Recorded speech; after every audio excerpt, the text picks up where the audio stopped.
세계 환경 포럼에서 놀라운 일들이 벌어지고 있습니다. 서구의 환경 보건 방식만이 최선이라고 자부하던 세계적인 옥스퍼드 대학교 환경과학 교수가 인도네시아에서 목격한 충격적인 진실, 그리고 그의 평생 지켜온 학문적 신념이 단 며칠 만에 무너져 내렸습니다. 환경 보건의 패러다임이 변화하고 있는 지금, 그 중심에는 누가 있을까요? 이 놀라운 사연을 통하여 함께 알아가 보도록 하겠습니다. 그 전에 잠깐 1초 만에 누를 수 있는 좋아요 버튼을 꾹꾹 눌러주시면 영상 제작에 큰 힘이 됩니다. 그럼 바로 사연 시작하겠습니다. 안녕하세요. 제 이름은 마이클 핸더슨입니다. 옥스퍼드 대학교 환경과학과 교수이자 UN 기후변화위원회 자문위원으로 지난 25년간 전 세계의 산림보건 프로젝트를 연구해왔습니다. 환경과학자로서 저는 항상 각국의 산림보건 기술과 접근법을 비교 분석해왔습니다. 그리고 그 연구 결과는 마치 깨끗한 유리창처럼 명확하게 보여주고 있었는데, 독일과 미국 그리고 스위스의 환경 보건 기술이 세계 최고 수준이며 그 누구도 넘볼 수 없는 위치에 있다는 사실입니다. 아마존 콩고 보르네오 등 세계 주요 열대우림 지역에서 다양한 국가들의 환경 보건 사업을 직접 분석하고 평가해온 저에게 아시아 국가들의 환경 프로젝트는 솔직히 그다지 주목할 만한 가치가 없어 보였습니다. 아시아 국가들은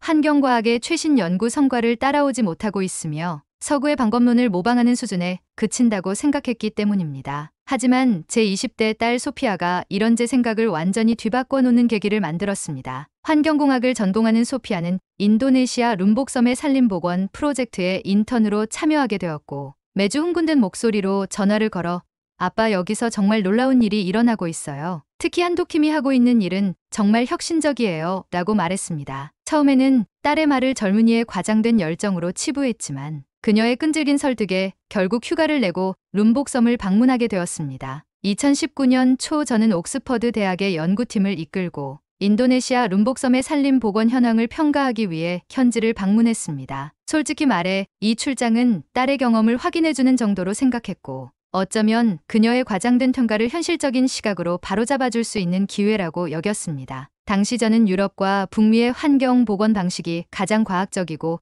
효율적이라는 확고한 믿음을 갖고 있었습니다. 특히 독일, 스위스, 미국의 산림관리 기술이 세계 최고 수준으로 가장 과학적이고 효율적이라는 확고한 믿음을 갖고 있었습니다. 아시아 국가들의 환경 프로젝트에 대해서는 솔직히 그다지 큰 기대를 하지 않았습니다. 기술력과 체계적인 관리 시스템이 부족할 것이라는 선입견이 있었거든요. 룸복섬에 도착한 첫날, 저는 현지 가이드인 위디아와 함께 여러 국가들이 주도하는 산림보건 프로젝트 지역을 둘러보기 시작했습니다. 일본, 호주, 독일, 그리고 한국이 각각 다른 지역에서 산림 녹화 사업을 진행하고 있었습니다. 처음 방문한 곳은 일본이 10년간 투자해온 북부 지역이었습니다. 700헥타르 규모의 열대림 보건 프로젝트로 분명 잘 조성된 숲이었지만 현지 주민들의 참여가 제한적이라는 점이 눈에 띄었습니다. 다음으로 방문한 호주의 프로젝트 구역은 해안가를 중심으로 350헥타르의 맹그로브 숲을 복원한 사례였습니다. 기후변화에 대응하기 위한 적응형 수종 개발에 초점을 맞춘 과학적 접근법이 인상적이었지만 지역 커뮤니티와의 연계성이 부족해 보였습니다. 독일의 프로젝트 구역은 600헥타르 규모로 철저한 계획과 정밀한 모니터링 시스템이 특징이었습니다. 모든 것이 매뉴얼대로 정확하게 진행되고 있었지만 다소 기계적인 느낌이 들었습니다. 그리고 마지막 날 저는 한국이 주도하는 프로젝트 지역을 방문하게 되었습니다. 솔직히 말해 저는 큰 기대 없이 이 방문을 일정에 추가했습니다. 영국에서는 한국이 첨단 기술과 삼성, 현대 같은 대기업으로 유명하지만 환경보건 분야에서는 주목할 만한 성과가 있다는 얘기를 들어본 적이 없었거든요. 어차피 다른 선진국의 방법론을 모방했겠지라는 생각으로 방문했던 것이 사실입니다. 하지만 제 선입견은 그곳에 도착하는 순간부터 흔들리기 시작했습니다. 처음 맞이한 것은 한국 프로젝트의 현지 책임자 김도현 박사였습니다. 서울대학교 출신의 산림학 박사인 그는 유창한 영어와 인도네시아어를 구사하며 현지 주민들과 자연스럽게 소통하고 있었습니다. 그의 첫 마디가 아직도 기억납니다. 핸더슨 교수님, 우리는 여기서 단순히 나무를 심는 것이 아니라 생태계와 사람이 함께 번영하는 방법을 재창조하고 있습니다. 김 박사의 안내로 한국 프로젝트 지역을 둘러보기 시작했습니다. 가장 먼저 눈에 띈 것은 프로젝트의 규모였습니다. 500헥타르로 다른 국가들보다는 작았지만 그 안에서 일어나고 있는 활동의 다양성과 통합성은 압도적이었습니다. 우선 한국팀은 단순히 나무를 심는 것을 넘어 산림농업수자원에너지를 하나로 연결하는 통합적 접근법을 채택하고 있었습니다. 현장의 한 구역에서는 산림과 농업을 결합한 아그로포레스트리 시스템이 운영되고 있었습니다. 열대, 과일나무와 커피, 그리고 약용식물들이 함께 자라고 있었고 현지 주민들이 이를 관리하며 소득을 창출하고 있었습니다. 김 박사는 이 시스템은 한국의 1970년대 새마을운동의 철학에서 영감을 받았습니다. 단순한 원조가 아닌 주민들이 스스로 발전할 수 있는 기반을 마련해주는 것이죠 라고 설명했습니다. 더 놀라웠던 것은 한국힘이 구축한 ICT 기반 산림 모니터링 시스템이었습니다. 작은 태양광 패널로 전원을 공급받는 다양한 센서들이 숲 곳곳에 설치되어 있었습니다. 이 센서들은 토양, 수분, 대기질, 나무의 성장률, 온도 변화, 야생동물 움직임 등을 실시간으로 측정해 중앙 시스템으로 전송하고 있었습니다. 김 박사는 자체 개발한 휴대폰 앱을 통해 이 모든 데이터를 실시간으로 확인할 수 있었고 예상치 못한 변화가 감지되면 즉시 알림을 받을 수 있었습니다. 독일이나 미국의 시스템이 더 정교할 수 있지만 우리의 접근법은 현지 상황에 최적화되어 있습니다. 김 박사가 설명했습니다. 우리는 고가의 장비보다 저비용 고효율의 센서 네트워크를 구축했고 더 중요한 것은 이 시스템을 현지 청년들이 직접 관리할 수 있도록 설계했다는 점입니다. 실제로 이 모니터링 시스템은 모두 현지에서 생산된 부품으로 유지 보수가 가능했고 고장 시 쉽게 수리할 수 있도록 모듈식으로 설계되어 있었습니다. 더욱 인상적인 점은 수집된 데이터를 인공지능 알고리즘으로 분석해 산불 위험 지역을 예측하고 불법 벌목 활동을 감지하며 야생동물의 이동 패턴까지 추적할 수 있다는 것이었습니다. 김 박사는 저에게 이 시스템이 실제로 어떻게 작동하는지 보여주기 위해 특별한 시연을 준비했습니다. 그는 숲 깊숙한 곳에서 나무를 살짝 흔들었고 몇 초 후 그의 휴대폰에서 알림음이 울렸습니다. 화면에는 정확한 위치와 진동의 강도가 표시되었습니다. 이 시스템은 사람의 발자국과 자연적인 바람의 움직임을 구별할 수 있을 만큼 민감합니다. 그가 자랑스럽게 설명했습니다. 이 시스템 덕분에 불법 벌목이 90% 감소했고 산불 조기 진압 성공률은 85%까지 올라갔습니다. 김 박사가 자랑스럽게 말했습니다. 이전에는 불법 벌목꾼들이 활동한 후에야 피해를 확인할 수 있었지만 지금은 누군가 나무를 베기 시작하면 진동 센서가 이를 즉시 감지해 알려줍니다. 이 시스템은 다른 국가들의 프로젝트에서는 보지 못한 혁신적인 접근법이었습니다. 더욱 흥미로웠던 것은 한국힘이 현지 주민들을 프로젝트의 중심에 두고 있다는 점이었습니다. 다른 국가들의 프로젝트가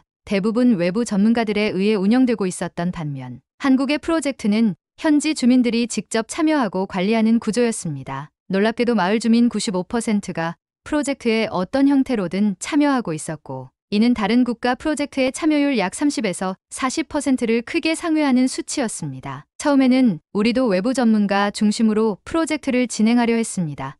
김 박사가 설명했습니다. 하지만 곧 깨달았죠. 이 숲을 가장 잘 아는 사람들은 바로 여기 수세대에 걸쳐 살아온 주민들이라는 것을요. 한국힘은 주민들의 전통 지식과 현대, 과학을 접목하는 독특한 접근법을 취했습니다. 예를 들어 나무 심기에서 현지 주민들의 계절 감각과 토양에 대한 지식을 존중하면서도 현대적인 토양 분석과 생태학적 연구 결과를 함께 고려했습니다. 이런 접근법은 주민들에게 자신들의 지식이 존중받는다는 느낌을 주었고 프로젝트에 대한 주인의식을 크게 높였습니다. 더 놀라운 점은 한국힘이 프로젝트의 모든 의사결정 과정에 현지 주민들을 참여시켰다는 것입니다. 프로젝트의 방향성과 우선순위를 결정하는 운영위원회는 마을 대표들과 한국 전문가들이 동등한 발언권을 가진 구조로 운영되고 있었습니다. 심지어 예산 배분에 관한 결정에도 주민들의 의견이 반영되었습니다. 우리는 그들을 단순한 수혜자나 작업자로 보지 않고 진정한 파트너로 대우합니다.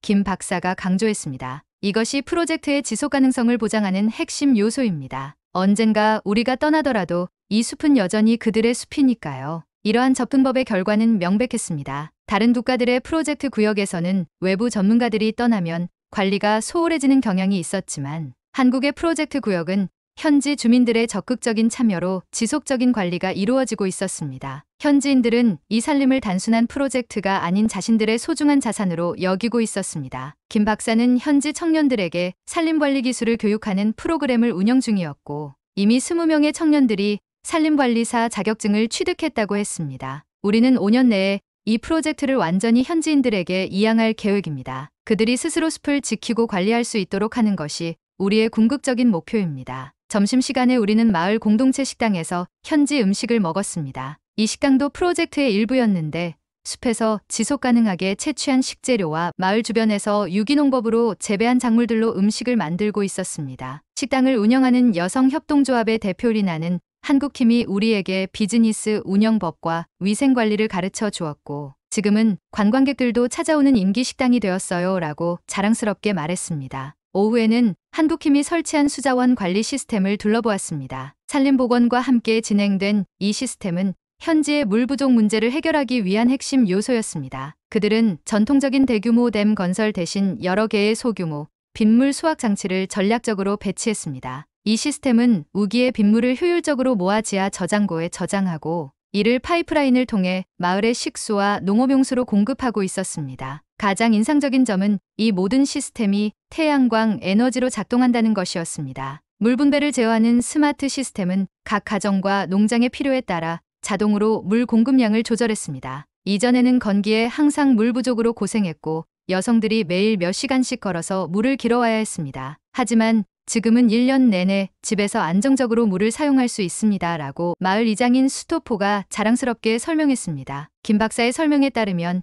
이 시스템은 한국의 전통적인 저수지 개념에서 영감을 받았지만 현대 기술과 접목하여 발전시킨 것이라고 했습니다. 한국은 오랫동안 물 관리의 중요성을 인식해왔습니다. 우리 조상들은 수백 년 전부터 지역사회 기반의 수자원 관리 시스템을 발전시켜왔죠. 이 지혜를 현대 기술과 결합하여 룸복의 상황에 맞게 적용했습니다. 이 시스템 덕분에 마을 주민들은 건기에도 작물을 재배할 수 있게 되었고 이로 인해 농업 생산성이 45% 증가했다고 합니다. 더불어 안전한 식수 접근성 향상으로 수인성 질병 발생률이 크게 감소했습니다. 놀랍게도 이 모든 시스템은 현지 주민들이 유지보수할 수 있도록 단순하면서도 견고하게 설계되어 있었습니다. 해가 질 무렵 우리는 프로젝트의 가장 높은 지점에 올라가 전체 모습을 조망했습니다. 석양에 물든 푸른 숲과 그 사이로 보이는 마을의 모습은 경이로웠습니다. 김 박사가 말했습니다. 5년 전만 해도 이곳은 불법 벌목으로 황폐화된 민둥산이었습니다. 지금의 모습을 보면 믿기지 않겠지요. 그 말을 들으며 저는 깊은 감동을 느꼈습니다. 이곳에서 일어난 변화는 단순한 산림복원을 넘어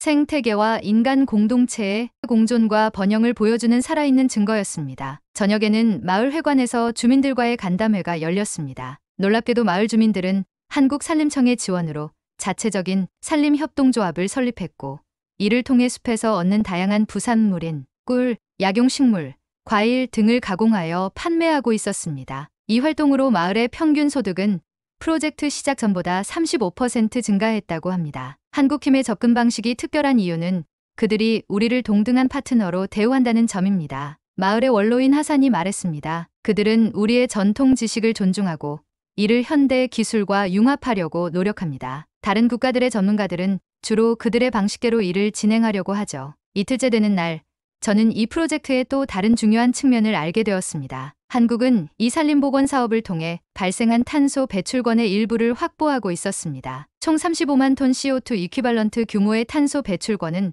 국제시장에서 약 1200만 달러의 가치를 지니고 있었고 이는 한국 기업들의 탄소 중립 목표 달성에 기여하고 있었습니다. 그러나 주목할 점은 이 거래가 일방적이지 않다는 것이었습니다. 발생한 수익의 상당 부분이 현지 커뮤니티에 환원되어 추가적인 환경, 고전 활동과 지역 발전 프로젝트에 투자되고 있었습니다. 우리는 이것을 상생의 수 모델이라고 부릅니다. 김 박사가 설명했습니다. 지구 환경, 현지 커뮤니티, 그리고 한국 모두가 함께 이익을 나누는 지속가능한 협력 모델이죠. 이 접근법은 전통적인 환경 원조의 일방향성을 넘어 진정한 의미의 글로벌 파트너십을 보여주는 사례였습니다. 세 번째 날, 저는 UN 환경계획의 현지 평가팀과 함께 이 프로젝트를 더 깊이 분석했습니다. UN 환경계획의 산림 전문가인 마리아 로드리게스는 한국의 룸복섬 프로젝트는 2023년 UN 환경계획의 글로벌 산림 복원 성공 사례 평가에서 상위 5개 사업으로 선정되었습니다. 특히 지역 특성과 현대 기술의 조화로운 결합 모델로 높은 평가를 받았죠 라고 말했습니다. 더욱 놀라운 것은 국제산림연구 기관 CIFR의 산림복원 지속가능성 지수 평가에서 한국의 프로젝트가 94.7점으로 1위를 차지했다는 사실이었습니다. 이는 독일 82.3점, 일본 80.1점 등 다른 선진국들의 프로젝트보다 훨씬 높은 점수였습니다. 특히 생태계 회복력 97점, 지역사회 역량 강화 96점, 경제적 자립도 92점, 장기 모니터링 체계 95점, 제도적 지원 기반 93점 등 5대 핵심 지속 가능성 지표 모두에서 탁월한 성과를 보였습니다. 가장 인상적인 점은 한국 프로젝트의 비용 효율성입니다. UN 환경계획의 재정 분석가인 존 밀러가 덧붙였습니다. 한국은 동일한 성과를 달성하는데 타 국가 대비 35% 적은 예산을 사용했습니다. 이는 개발도상국들이 제한된 자원으로도 효과적인 환경 복원을 할 수 있다는 희망을 보여주는 사례입니다. 네 번째 날, 저는 이 모든 성과의 배경에 한국의 독특한 역사적 경험이 있다는 것을 알게 되었습니다. 김 박사가 설명한 바에 따르면 한국은 1950년대 한국전쟁 이후 극심한 산림 황폐화를 겪었지만 불과 몇십 년 만에 국토의 64% 이상을 울창한 숲으로 복원하는 데 성공했다고 합니다. 이 경험이 룸복섬의 산림복원 사업에 고스란히 반영되어 있었습니다. 한국은 자연환경의 파괴와 복원 모두를 경험한 유일한 선진국입니다. 김 박사가 말했습니다. 그렇기 때문에 우리는 개발도상국들이 직면한 어려움을 단순한 동정이 아닌 실제 경험에 기반해 이해할 수 있습니다. 우리의 접근법은 이론이 아닌 실제 한국이 겪었던 변화의 경험에서 비롯된 것입니다. 이 설명을 들으며 저는 왜 한국의 접근법이 이토록 효과적인지 더 깊이 이해하게 되었습니다. 그들의 방식은 단순히 선진국의 기술과 자본을 개발도상국에 이식하는 것이 아니라 스스로의 고난과 극복의 경험을 기반으로 한 진정성 있는 협력이었습니다. 이것이 현지 주민들의 마음을 얻고 프로젝트의 지속 가능성을 높이는 비결이었습니다. 마지막 날, 저는 한국이 이 프로젝트에서 얻는 혜택에 대해서도 더 자세히 알게 되었습니다. 산림 녹화로 인한 탄소 배출권 외에도 한국은 프로젝트를 통해 환경, 기술과 장비를 수출하고 생물자원 연구에 대한 접근권을 확보하고 있었습니다. 또한 이 성공적인 협력 사례는 한국의 국제적 위상을 높이고 인도네시아와의 외교 관계를 강화하는 데도 기여하고 있었습니다. 우리는 이것을 원조라고 부르지 않습니다. 김 박사가 강조했습니다. 이것은 지구 환경을 위한 공동 투자이자 미래를 위한 상호 협력입니다. 한국과 인도네시아 모두가 이 프로젝트에서 배우고 성장하고 있습니다. 룸복섬을 떠나기 전 저는 마지막으로 프로젝트의 미래 계획에 대해 물었습니다. 김 박사는 앞으로 5년 내에 이 모델을 인도네시아의 다른 지역으로 확대할 계획이며 이를 위한 한인도네시아 공동훈련센터가 이미 설립 중이라고 했습니다. 또한 이 경험을 바탕으로 한 K-포레스트 모델을 아프리카와 남미의 다른 개발도상국들과도 공유할 계획이라고 합니다. 룸복섬을 떠나 영국으로 돌아오는 비행기 안에서 저는 지난 5일간의 경험을 정리하며 깊은 성찰에 빠졌습니다. 25년간 세계 각국의 환경 프로젝트를 평가해온 저에게 한국의 룸복섬 산림복원 사업은 많은 것을 다시 생각하게 만드는 계기가 되었습니다. 무엇보다 이번 경험은 제가 가진 서구 중심적 시각에서 완전히 벗어나게 해주었습니다. 그동안 저는 환경 복원 분야에서 유럽과 북미의 접근법만이 가장 과학적이고 효율적이라고 굳게 믿어왔습니다. 하지만 룸복섬에서 목격한 한국의 방식은